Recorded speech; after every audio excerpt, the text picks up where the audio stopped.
సినిమాని తెలంగాణ ప్రజలకు కాంగ్రెస్ పార్టీ చూపెట్టింది. 6 గ్యారంటీలు అన్నారు, 100 రోజుల్లో అయిపోతుందన్నారు. మొత్తం 100 రోజుల్లో ప్రతి మహిళకి 1,67,00,000 మంది మహిళలకి నెలకు 2,500 ఇస్తామన్నారు. ప్రతి వృద్ధుడికి వృద్ధురాలికి నెలకు 4,000 రూపాయల పెన్షన్ ఇస్తామన్నారు. 2 లక్షల ఉద్యోగాలు సంవత్సరం లోపల భర్తీ చేస్తామన్నారు, ప్రభుత్వ ఉద్యోగాలు. అదే మాదిరిగా రైతులకు రుణమాఫీ, కేసీఆర్ గారు రైతు బంధు 10,000 ఇస్తే మేము 15,000 ఇస్తామని, ఇంకా చాలా చాలా ఇట్లా 420 అడ్డగోలు హామీలు ఇచ్చి, నోటికొచ్చిన వాగ్దానాలు ఇచ్చి కాంగ్రెస్ పార్టీ అధికారంలోకి వచ్చిన విషయం మనందరికీ తెలుసు. కానీ ఈరోజు కాంగ్రెస్ అధికారంలోకి వచ్చి సరిగ్గా 7 నెలల నుండి 8వ నెలలో అడుగుపెట్టింది. మరి 6 గ్యారంటీలు పోయినాయి, వాటికి మంగళం పాడారు. కానీ మా 6 ఎమ్మెల్యేలని 6 ఎమ్మెల్సీలు మాత్రం ఈ పార్టీ ఫిరాయింపు నిరోధక చట్టానికి తూట్లు పొడుస్తూ ఇవాళ వాళ్ళ పార్టీలో చేర్చుకున్నారు. రుణమాఫీ ఎక్కడ పోయింది? రైతు భరోసాకి అతి లేదు గతి లేదు. అందుకే ఇవాళ కాంగ్రెస్ పార్టీ చేస్తున్న దివాలాకోరు రాజకీయం ఏదైతే ఉందో పార్టీ ఫిరాయింపుల విషయంలో, దాన్ని జాతీయ స్థాయిలో ఎండగట్టడానికే ఢిల్లీకి వచ్చాం. వచ్చిన తర్వాత గత 3-4 రోజులుగా ఇక్కడ న్యాయ నిపుణులతో, రాజ్యాంగ నిపుణులతో మా పార్టీ ఎంపీలు, గౌరవనీయులు మాజీ మంత్రి హరీష్ రావు గారు, నేను అందరం కూడా 5-6 కూర్చుని వారితో చర్చించినాం. చర్చించిన తదుపరి మీకు కొన్ని విషయాలు కూడా నేను చెప్పాలి. వాళ్ళ ఎంత నిస్సిగ్గుగా, ఎంత నిర్లజ్జగా కాంగ్రెస్ ముందుకు పోతుందంటే, స్వయంగా ముఖ్యమంత్రి Revanth Reddy Telangana CM gets AICC nod to induct more BRS MLAs అంటే, ఇక్కడికి వచ్చి వాళ్ళ అధిష్టానం అనుమతి తీసుకొని మరిన్ని ఫిరాయింపుల్ని ప్రోత్సహించడానికి రేవంత్ రెడ్డి గారు ముందుకు పోతున్నారు. అందుకే ఢిల్లీ ఎందుకు వచ్చాము అంటే, పాత్రధారి హైదరాబాద్ లో ఉన్నారు కానీ సూత్రధారులు ఇక్కడ ఉన్నారు, ఢిల్లీలో ఉన్నారు. అందుకే ఢిల్లీకి వచ్చినాం. విచిత్రం ఏమంటే, ఇదే కాంగ్రెస్ పార్టీ ఒకసారి కాదు, హిమాచల్ ప్రదేశ్ లో వాళ్ళ 6 ఎమ్మెల్యేలు పార్టీ మారి బీజేపీకి రాజ్యసభ ఎన్నికల్లో ఓటేస్తే వారి మీద వేటేయండి అని సుప్రీంకోర్టును ఆశ్రయించింది ఇదే కాంగ్రెస్ పార్టీ. వారిని అనర్హులుగా ప్రకటించండి అని వెలువెడుతున్నది ఇదే కాంగ్రెస్ పార్టీ. సుప్రీంకోర్టు దాకా వెళ్లి ఒక ఎమ్మెల్యే గారు మణిపూర్ లో ఆనాడు శ్యామ్ నాయక్ అనే ఎమ్మెల్యే, శ్యామ్ కుమార్ అనే ఎమ్మెల్యే బీజేపీలో చేరి మంత్రి పదవి తీసుకుంటే ఆయన అనర్హుడుగా ప్రకటించేదాకా సుప్రీంకోర్టులో కూడా పిటిషన్లు వేసి కొట్లాడి ఫైనల్ గా సుప్రీంకోర్టు నుంచి కూడా తీర్పును తీసుకొచ్చింది కాంగ్రెస్ పార్టీ. అది ఏం తీర్పు తెచ్చారు? 3 నెలలు చాలు స్పీకర్ గారికి, 3 నెలలు మాత్రమే కాల పరిమితి డిస్క్వాలిఫికేషన్ పిటిషన్ మీద నిర్ణయించడానికి అనేది కాంగ్రెస్ పార్టీ పిటిషన్ మీద సుప్రీంకోర్టు ఇచ్చిన తీర్పు. హర్యానాలో ఒక కాంగ్రెస్ ఎమ్మెల్యే కిరణ్ చౌదరి గారు బీజేపీలోకి పోతే అక్కడ స్పీకర్ కు పిటిషన్ ఇచ్చారు, న్యాయ పోరాటం చేస్తున్నారు, వారిని అనర్హులుగా ప్రకటించాలని. మహారాష్ట్రలో కాంగ్రెస్ ఎమ్మెల్యేల మీద బీజేపీ పడితే, అక్కడ ఏక్నాథ్ షిండే గారి శివసేన పడితే, అక్కడ ప్రదేశ్ కాంగ్రెస్ కమిటీ అధ్యక్షుడు బాలాసాహెబ్ తొరాట్ గారు అంటారు, సామధాన భేద దండోపాయాలు ప్రయోగించి ఈ రాష్ట్ర ప్రభుత్వం మా ఎమ్మెల్యేలను గుంజుకుంటుందని చెప్తారు. ఇక రాహుల్ గాంధీ గారు అయితే మరింత విడ్డూరం. ఆయన గోవాలో తమ కాంగ్రెస్ పార్టీ అభ్యర్థులతో శపథాలు చేయించారు. మీరు గెలిస్తే ఎమ్మెల్యేలు అవుతే మేము రేపు పార్టీ మారము అని శపథాలు కూడా చేయించినారు.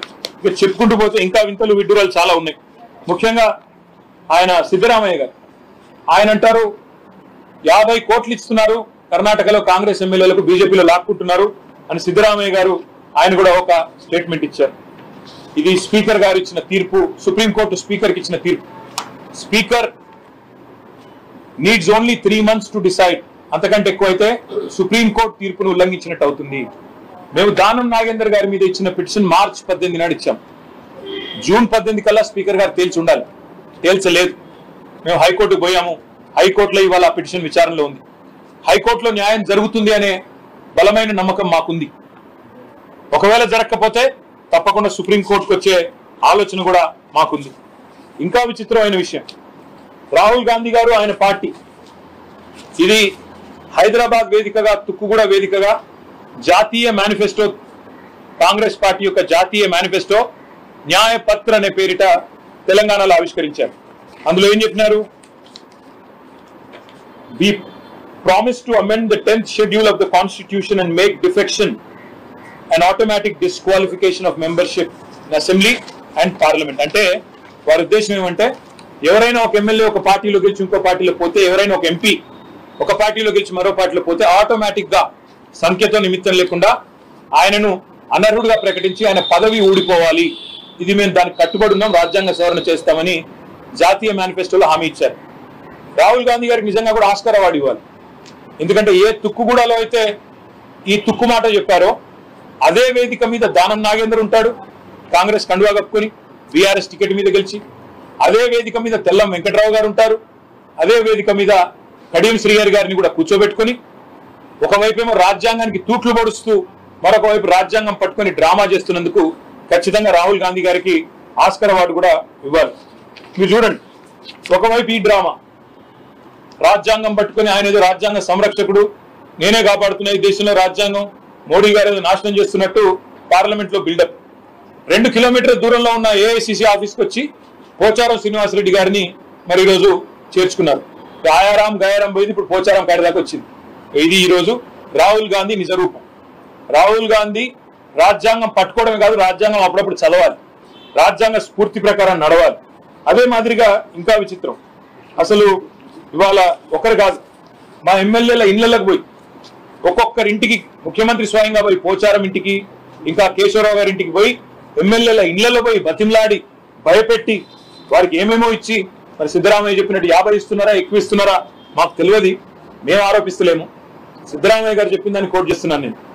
ఆ రకంగా ఇవాళ కాంగ్రెస్ పార్టీ దుర్మార్గంగా వ్యవహరిస్తా ఉంది, రాజ్యాంగ స్ఫూర్తికి విరుద్ధంగా వ్యవహారం చేస్తా ఉంది, చట్టానికి విరుద్ధంగా వ్యవహారం చేస్తా ఉంది. అందుకే తెలంగాణలోనే న్యాయపత్రం అంటారు, చేసేది మాత్రం అన్యాయం. అందుకే మేము ఢిల్లీకి ఎందుకు వచ్చినామంటే కాంగ్రెస్ పార్టీ యొక్క వైఖరిని జాతీయ స్థాయిలో దేశ ప్రజలకు తెలియజెప్పాలి. ఏ ఒక్క ఆప్షన్ కూడా వదిలిపెట్టకుండా జాతీయ స్థాయిలో కాంగ్రెస్ బీజేపీ రెండూ ఒకటే, ఎవరికి అనుకూలంగా ఉన్నప్పుడు వాళ్ళు ఆ రకంగా ప్రవర్తిస్తున్నారు అనే మాట చెప్పడానికి వచ్చినాం. దాంతోపాటు ఇది కేవలం మొదటి అడుగు మాత్రమే. దీని తర్వాత తప్పకుండా ఒకవేళ హైకోర్టులో న్యాయం లభిస్తుందని నమ్ముతున్నాం, తప్పకుండా న్యాయం గెలుస్తుంది. దానం నాగేందర్ గారితో పాటు పార్టీ మారిన 6 ఎమ్మెల్యేలు కూడా వెంటనే డిస్క్వాలిఫై చేస్తారని నమ్ముతున్నాం. ఎందుకంటే మా పార్టీ టికెట్ మీద ఎమ్మెల్యేగా గెలిచారు, మళ్ళీ ఆయనే రాజీనామా చేయకుండా సికింద్రాబాద్ ఎంపీగా కాంగ్రెస్ పార్టీ టికెట్ మీద బీఫామ్ మీద పోటీ చేశారు. అంతకంటే ఓపెన్ అండ్ షట్ కేసు అయితే ఏమి ఉండదు. ఇందులో ఇంకేదో చదవడానికి కానీ అర్థం చేసుకోవడానికి కానీ ఇంకేం లేదు. కాబట్టి మేము ఆలోచిస్తున్నది న్యాయం లభిస్తుంది హైకోర్టులో అని. ఒకవేళ లభించకపోతే సుప్రీంకోర్టుకు వస్తాం, సుప్రీంకోర్టులో కూడా తొందరలోనే పిటిషన్ కూడా వేయడానికి కూడా అన్ని సిద్ధం చేసుకుంటున్నాం. చాలా మంది రాజ్యాంగ న్యాయ నిపుణుల్ని కూడా సంప్రదించినాం. అదే మాదిరిగా ప్రెసిడెంట్ ఆఫ్ ఇండియాని కూడా అవసరమైతే కలుస్తాం, మా పార్టీ లీడర్లందరూ కూడా వస్తాం, ప్రెసిడెంట్ ఆఫ్ ఇండియా గారిని కలుస్తాం, ఎలక్షన్ కమిషన్ పెద్దల్ని కలుస్తాం, అదేవిధంగా అవసరమైతే లోక్సభ స్పీకర్ని, రాజ్యసభ చైర్మన్ ని కూడా కలుస్తాం.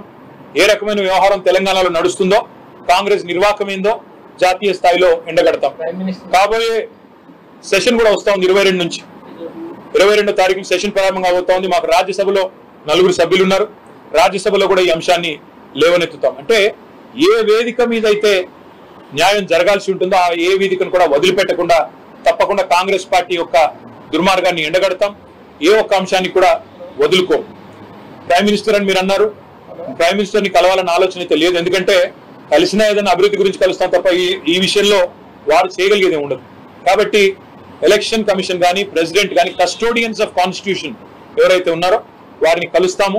కలిసి తప్పకుండా జాతీయ స్థాయిలో మాకు తెలంగాణలో జరుగుతున్న నిర్వాహకం ఏదైతే ఉన్నదో దీన్ని ఎండగడతామని చెప్పి కూడా మీకు తెలియజేస్తూ సహకరించిన తెలుగు మీడియా సోదరులకు కూడా పేరు పేరున ధన్యవాదాలు, నమస్కారం. హైకోర్టులోనేమో దానం నాగేందర్ గారి పిటిషన్ పెండింగ్ ఉందండి, కానీ ఇంకా వేరే ఎమ్మెల్యేలు కూడా ఈ మధ్యలో మారిన వాళ్ళు ఉన్నారు. కావాలంటే మనం నేరుగా వచ్చే అవకాశం కూడా ఉంది, అది పరిశీలించి రాబోయే 4-5 రోజుల్లో నిర్ణయించారు. గతంలో సబితా ఇందరెడ్డికి తలసాని శ్రీనివాస్ యాదవ్ వీళ్ళందరూ కూడా పదవులు ఇచ్చారు కదా, వాళ్ళు వేరే పార్టీకి గెలిచి వచ్చిన వాళ్ళే కదా. అయితే అయితే ఒక మాట ఏమంటే చాలా మంది మిత్రులు మాట్లాడుతున్నారు ఏమని, గతంలో టీఆర్ఎస్ చేర్చుకుంది కదా కాంగ్రెస్ వాళ్ళని, టీడీపీ వాళ్ళని అని మాట్లాడుతున్నారు. ఎస్, కాంగ్రెస్ పార్టీలో 18 మంది సభ్యులు ఉన్నప్పుడు 12 మంది రాజ్యాంగబద్ధంగా 3/2 వంతులు అనేది విలీనం.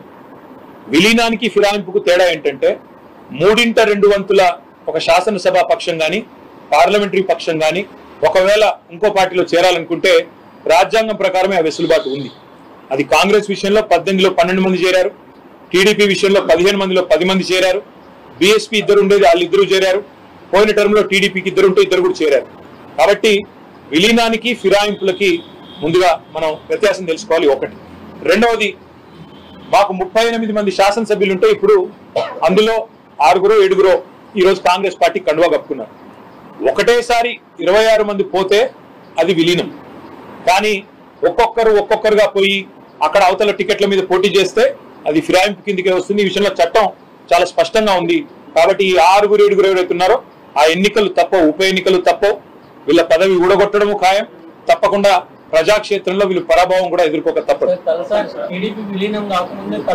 ఆయన రాజీనామా చేశారు, మీరు తెలుసుకోండి. ఇప్పుడు నేనేమంటున్నా అంటే, మీరు ఒకసారి గతంలోకి వెళ్ళి 8 ఏళ్ల కిందట ఏమైనా చూడదలుచుకుంటే చూసుకోండి. నేను అనేది ఏంటంటే, ఇవాళ మాకు 38 మంది ఎమ్మెల్యేలు ఉన్నారు. అందులో 6-7 పార్టీ బైలాకి, రాజ్యాంగానికి, భారత రాజ్యాంగానికి విరుద్ధంగా ఇవాళ కాంగ్రెస్ పార్టీ వాళ్ళను కొనుగోలు చేసిందా, సామధాన భేద దండోపాయాలు వాళ్ళే చెప్పినట్టు ప్రయోగించిందా, మరి కాంగ్రెస్ పార్టీ చెప్పాలి. అన్నింటికి మించి హిపోక్రసీ, డబుల్ స్టాండర్డ్స్, ద్వంద్వ ప్రమాణాలు. ఏ కాంగ్రెస్ అయితే నీతివంతమైన మాటలు మాట్లాడుతుంది, రాజ్యాంగాన్ని చూపెడుతుందో వారికి మేము గుర్తు చేయాల్సిన అవసరం ఉంది. ఎందుకంటే రాజ్యాంగ స్ఫూర్తికి వ్యతిరేకంగా నేను ఒకటే అడుగుతున్నాను విజయ్ గారు, రేపటి రోజున కాంగ్రెస్ కుండే 99 మంది ఎంపీల్లో 20-30 మంది ఇంకో పార్టీలో చేరారనుకోండి, అది సమ్మతమేనా కాంగ్రెస్ పార్టీకి? కాబట్టి కాంగ్రెస్ ఆలోచించుకోవాలి. ఇవాళ వాళ్ళు చేస్తున్నది రేపు మళ్ళీ వాళ్ళకి తిరిగి చుట్టుకునే ప్రమాదం ఉంది. ఇంకొక మాట కూడా నేను గుర్తు చేస్తా ఉన్నా, మీకు చాలా మంది మిత్రులు చాలా పరిమితమైన అవగాహన, పరిమితమైన చరిత్ర అదే మాట్లాడుతున్నారు. అసలు ఈ తెలంగాణలో ఈ ఫిరాయింపుల ఫర్వానికి శ్రీకారం చుట్టింది ఎవరండి? 2004లో రాజశేఖర రెడ్డి గారు కాదా? 2004లో టీఆర్ఎస్ కి 26 మంది ఎమ్మెల్యేలు పొత్తులో గెలిస్తే 10 మంది ఎమ్మెల్యేలు తీసుకొని పోయింది ఎవరు? మొదలు పెట్టింది కాంగ్రెస్. ఆ రోజు తీసుకున్నది వాళ్ళు 10 మందిని. నేనేమంటున్నా అంటే, చరిత్ర అంటూ తవ్వుకుంటూ పోతే కాంగ్రెస్ చేసిన ఘాతకాలు ఎవరు చేయలేదు. ఇప్పుడు నేను అనేదల్లా ఒక్కటే, ఇది రాజ్యాంగబద్ధం కాదు, చట్టబద్ధం కాదు. కాబట్టి వాళ్ళని అనర్హులుగా ప్రకటించాలని మేము డిమాండ్ చేస్తున్నాం. స్పీకర్ గారు నిర్ణయం తీసుకుంటారని ఆశిస్తున్నాం. తీసుకోకపోతే ఇతర వేదికలు తప్పకుండా ఎక్స్ప్లోర్ చేస్తాం, న్యాయం దొరికే వరకు పోరాడు. ఎలక్షన్ కమిషన్ కూడా తప్పకుండా కలుస్తాం. ఎందుకంటే ఎలక్షన్ కమిషన్ ఆనాడు వాళ్ళ అఫిడవిట్ కూడా ఇస్తారు. అఫిడవిట్ లో స్పష్టంగా ఏ పార్టీ మీద పోటీ చేస్తున్నాం అనేది రాసి ఉంటుంది. ఇవాళ ఏ పార్టీలో ఉన్నారో కూడా వాళ్ళు చూడాలి. న్యాయ వ్యవస్థలు, రాజ్యాంగబద్ధమైన సంస్థలు, తప్పకుండా సంస్కరణలు కూడా రావాల్సిన అవసరం ఉంది. ఎవరు ఫిరాయించినా వెంటనే అనర్హులుగా కావాలి అని కాంగ్రెస్ ఏదైతే న్యాయపత్రంలో చెప్పిందో అది అమలు కావాలని మేము కోరుతాం. Thank you.